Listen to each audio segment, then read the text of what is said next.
So in the last session, we were discussing about the bitwise operators. We were discussing about the operators in C, and in the last session, we discussed about the bitwise operators. And in today's class, first we will discuss about the conditional operators. It is also known as the ternary operators. Actually, it is not. There are not very much operators. That is, there is no number of operators are available, but only a single operator is there. And in that single operator, you have to use multiple operations. That is, multiple operands are there. So that is, and multiple symbols are also there. So that is the condition. So conditional operators return one value if condition is true, and returns another value if condition is false. So that is the condition. The conditional operator actually checks for a particular condition, and if that particular condition satisfies, it gives a particular value, and if it doesn't satisfies, then it gives some other value. So that is the way in which the conditional operator works. This conditional operator can be replaced with the one if-else statement also. If some specific value is or some specific condition is satisfied, then some specific thing needs to be done, and if some other condition is satisfied, something else is to be done. So that is the if-else condition. But the problem with this conditional operators is that it will give you or return only a single value. Rather, in the case of if and else, you can multiply. I mean, you can employ a number of statements there. So this operator, this conditional operator, is also known as the ternary operator. And the syntax of this ternary operator or the conditional operator is that first we have to give the condition. What is the condition that you have to give? So like in the example, A is greater than 100. So that is the condition that is to be checked. So if there is a condition, so if what is the condition? The condition that is to be checked, then that is in this example, it is A is greater than 100 or not. So that is our condition. Then a question mark. So this is the checking whether this particular condition is true or not. If this particular condition is true, then you have to give a true value. That is, if it is true, what is the value? So if A is greater than 100, we will assign a value 0, and if the value, then a colon. The true value. After that true value, there is a colon. So that is the colon is employed here. And then the false value. So then what is what value is to be given in the case of the value is the condition is false. So it is 1. So if we assign a value which is greater than 100, then 0 will be returned, else 1 will be returned. So that is the condition. So this is similar to an if-else conditional statements, but in the case of if-else conditional statements, you can give multiple statements in both the conditions. That is, if it is true condition or in the false condition, you can give multiple statements. But in the conditional operators, while using the conditional operators, you can give only a single value. So let's see an example of this conditional operator, how this conditional operator is being employed in programs. So here is an example program to explain the conditional operator. So we start with the hash include stdio.h. That is, we are including that particular file, header file into our program. We are including it. Then we start the main function. So into main void. Then we then we declare two variables, int a and b. A and b are declared as integer variables. Then we print, display a statement, that is enter a value for a. That is, we have to input some specific value for a. Then that particular value is read into the value, the memory of a, the memory access. So this is a scanf, that is the value of a that we printed or that we typed in is read by the program, that is read by the program into the variable a. So this is the address of a that we have already seen, that is that particular value is stored in the address of the memory that is associated with that particular variable. So then we check the conditional operator. So a is greater than 10. We are checking whether a is greater than 10 or not. So A is greater than 10, then the question mark symbol. So if it is true, then what should be done? B should be equal to A, else B should be equal to 0. So that is the condition. If A is greater than 10, B should be equal to A, and if A is less than 10, or if A is less than or equal to 10, so in that case B should take the value of 0. So then we print the value of A as well as value of B. So the value of A will be this much and B will be this much. So return 0. So that is the program. Let us execute that particular program. So first we have to enter a specific some value we have to enter. So I'm entering a value of say 20. 20 is great. We know that A is 20, so 20 is greater than 10. So according to this particular statement, since A is greater than 10, B should get A. So that is B should also be 20. So this is the condition. So the value of A is 20 and B is 20. So now let us check another trial in which the A is less than 10. So say A is 5.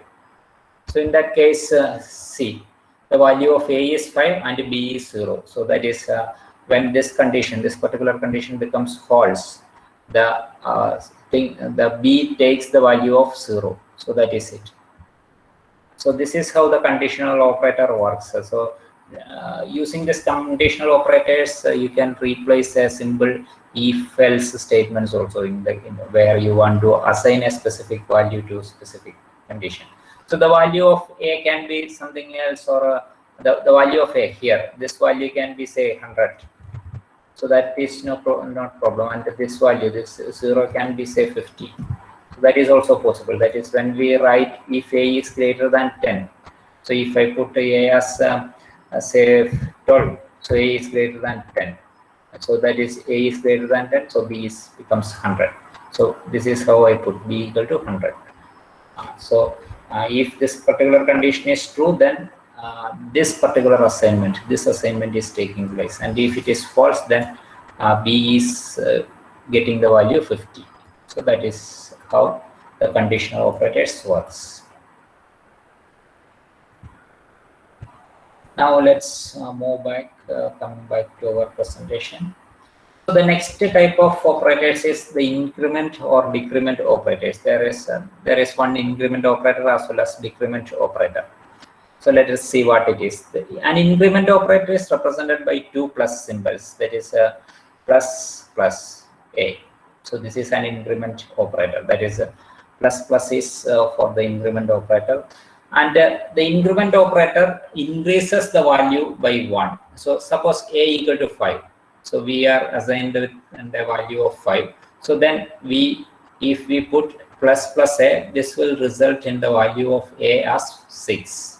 So it will be increased by 6. The value of A will be increased by 1. So the decrement operator decreases the value by 1. So if I put after this, if I put a minus A, so this will result in the value of A as A equal to 5. So in this case, or this is something like this. The increment operator is something like this: A equal to A plus 1, and the decrement operator is something like this: A equal to A minus 1. So this is the condition. And these two operators are unary operators. Unary operators means that is only a single operand is with them. So see here, if I put a plus A, there is only a single operand. Only A is the operand, and the plus is the symbol or the operator. And then these two operators can be used as prefixes or postfixes. Like it can be plus A, or it can be A plus plus. So this is the prefix operator, the prefix condition, that is plus A, and this is the postfix condition, that is the plus is done after A. So that is the postfix and this is the prefix. The difference between these two is these two operators actually does the same thing, but the only difference is that if something like B equal to plus A is given, if B equal to A plus A is given, and say A equal to 10, In that case, what after this particular statement, the value of B will be equal to 11 and A will also be equal to 11. So, but on the other hand, if it is written like this, B equal to A plus plus, if this is the condition, then the value of B after this statement will be B equal to 10 and A equal to 11. So that is, if the postfix increment is done, then what happens is first assignment part is happening. The first assignment part is happening, then the increment is being done. So otherwise, if we does the prefix increment, then in that case the increment is done, then the assignment is done. So that is the difference. That is, in the prefix condition, the operation is the increment operation or the decrement operation is done first, and then in the case of postfix operations, the increment or the decrement operation is done after the assignment. So that is the difference. So let us see an example of this increment and decrement operators, how this is included in or incorporated in a program. So here again we start with an include stdio.h in the main void, and here we declare 3 variables, out of which 2 are initialized with the values 5. So int var1 is initialized with 5 and var2 is also initialized as 5, then A. So that is it. So what we have to do is we print the value of var1 plus plus, that is, this is the postfix the postfix increment is done here.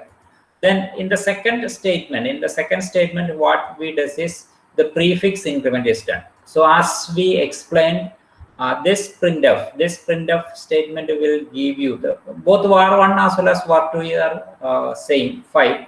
So this printf statement should give you or should print the value 5, because after printing only the increment is being done. So here the 6 will be printed just because before printing the increment is being done. So that is the 2 conditions. Then we subtract, that is the decrement operator is also done. So A equal to minus var2. So obviously here the var2 was increased, so it became 6. Then since A is assigned with minus var2, so minus var2 means var2 is reduced by 1. So it again becomes 5. Here it became 6, and here again it becomes 5. 5 is coming up, and it is initialized to, it is given to A. Then the value of A is printed, A equal to minus var2. Then we again assign A equal to var2 minus. So in this case again, here we have reduced to var2 by 1. Here we have increased var2 by 1, so it is var2 is 6. Here we reduced var2 by 1, so it should be 5. And here again we reduce var2 by 1, but before reducing it, we are assigning that same value to A. So here also it should print 5. So let us see whether it is happening or not. See the first statement, printf %dn var1 plus plus, var1 plus plus 5 is given, 5 is printing out, and only after printing the value of var1, then only the increment happens. So that is why var1 plus plus gives you only 5. Then a printf %d the plus var2. So the difference here, it is var1 plus plus, here it is plus var2. The initialization for var1 as well as var2 are the same, 5. So here this statement prints 6 because the addition, the increment is done before printing the value. So it is plus var2. Then A is assigned with minus var2.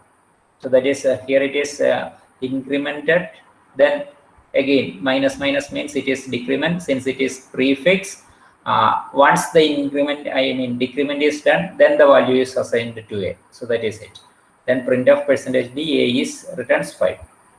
So then again we decrement the value of a, but this time we decrement the value or decrease the value with respect with a postfix operation.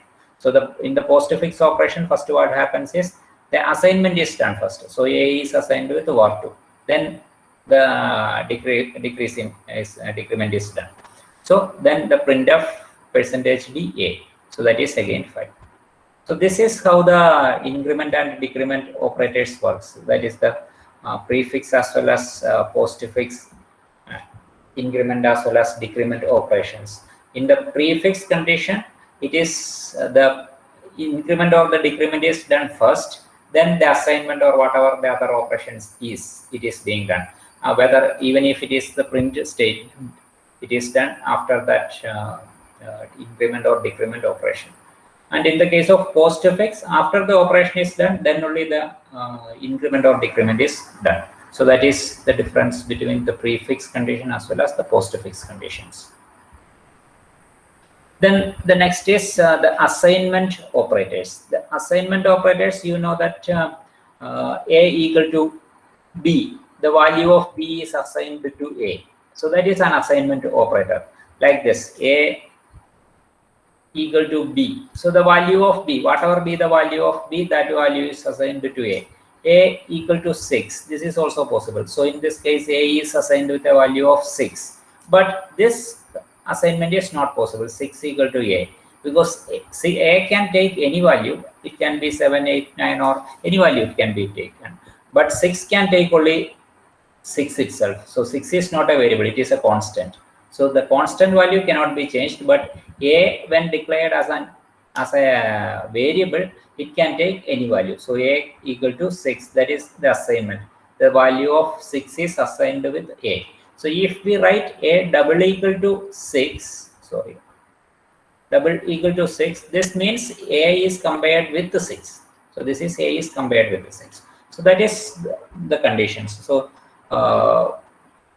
one is the assignment, and the other one with the double equal to, it is the comparison. So that we have seen the double equal to symbol. So a single equal to means it is a simple assignment. So then there are some compound assignment operators also. In the case of compound assignment operators, it is like this: plus, I mean, star into star equal to, with the star and equal to symbol. So it is a multiplication assignment. The multiplication assignment means what it happens is it is assigned multiplied. Suppose if it is a star equal to 6, this means a equal to a into 6. So that is it. So star equal to means a equal to a star 6. So a is multiplied with the 6, and that particular value is assigned to a. So that is the meaning of a star equal to 6. So that is the multiplication assignment. Then there is a division assignment. So it is like a divided by equal to 6. This implies that a equal to a divided by 6. So that is it. Then the remainder function percentage equal to, that also gives you the same condition. Plus equal to, that is the addition assignment. A plus equal to b implies that a equal to a plus b. So that is it. Then minus equal to, that is the subtraction assignment. So these are the different assignment operators. Then there are other assignment operators also, the left shift assignment. So the value is value is left shifted by specific number of items, and then that the result is assigned to the same variable. Then the right shift assignment is there. The bitwise and assignment is there.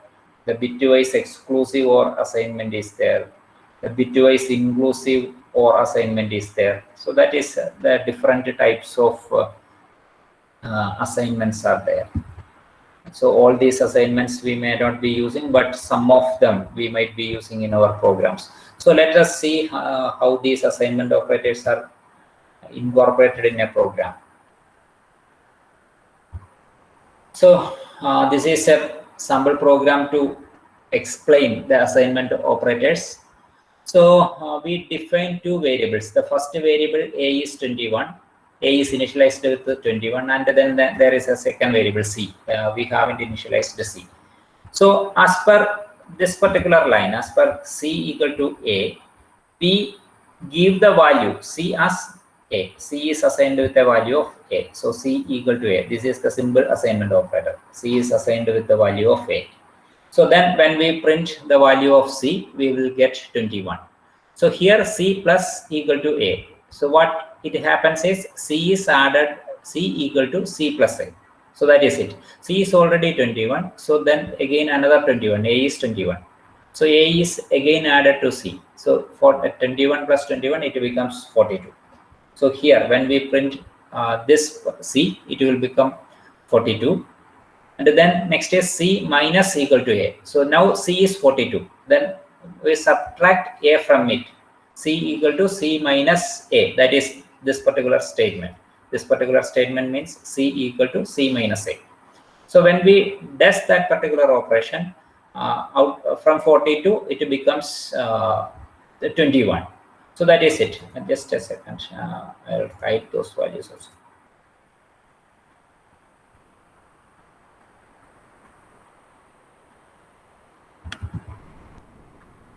Yeah. Okay. Here C is assigned with A. So C equal to 21 here. Here C equal to 21. Here C equal to C plus A, which gives you C is 21. 21 plus A is again 21. 21. So it is 42. Then C minus equal to A. So that is C equal to C minus A. Here C is right now C is 42. 42 minus 42 minus 21. So it is again 21. Then C star equal to A. So that is C equal to C star A. So that is C is now 21. 21 into 21. So 21 into 21. So 21, that is 21 square. That is, I think it is 441. I'm not so sure, but it is. I think it is 441. So what 441? So whatever be the square, I mean the square of A. I mean square of 21. That will be here. That is 21 into 21. So this is how it goes. Now the rest. So here now it is C is 421 right now. Then the next one comes up C here. C equal to C divided by A. So here C is 441. Then here C equal to C divided by A. C is 441 divided by 21. A is 21 itself. So again it becomes 21. C becomes 21. So now from here we assign C with a value 200. C is assigned a value 200. So C percentage equal to A. So that is 200 divided by 21. The remainder of 21 is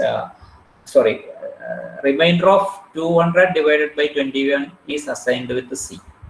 So that is C equal to C divided by, not divided by, C percentage A.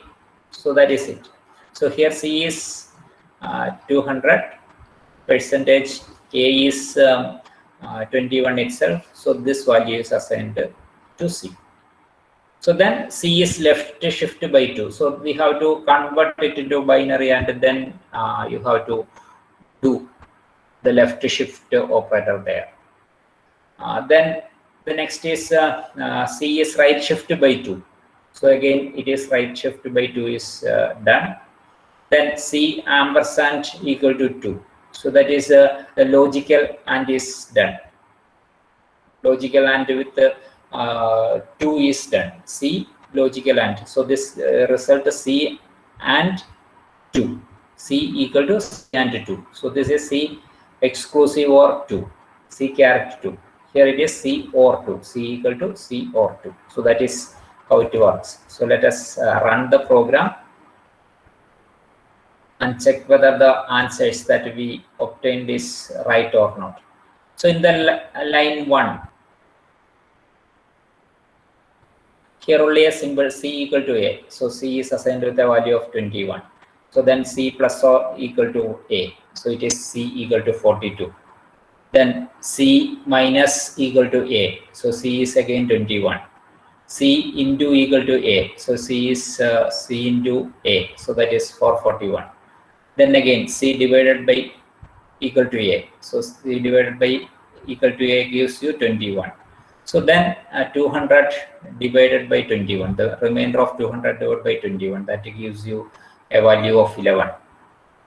Then C is left shift by 2. So that is 11 is left shift by 2. So it is 44. You know that when we left shift by 2, we multiply it with 2 square. So 11 into 2 square, that is 44.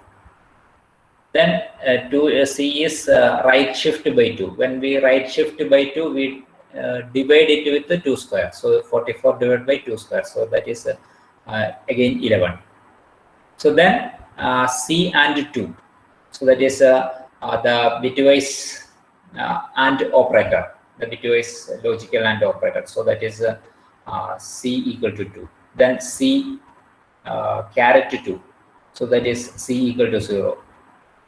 Then this is an exclusive OR. Then the next is C OR 2. So it is again 2. So that is how the different assignment operators works, out of which we will be commonly using this. This we will be using. This is always we have to use in most of the programs. You need it. Then this one we might be using. This one also we might be using. This one as well as this one. The rest we may not be using. The bitwise operators we might not be using.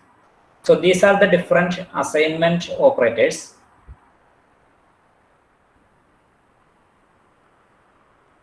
Then there are some special operators. The special operators are 3 in numbers. That is the first one is the ampersand. That is this is the address of operator. The address of operator is a unary operator, that is only a single operand is taken, and when we take it in a single operand, the operand should be a variable. We cannot write it like this, ampersand 6. So this is invalid. This particular statement is not valid. It should be a variable.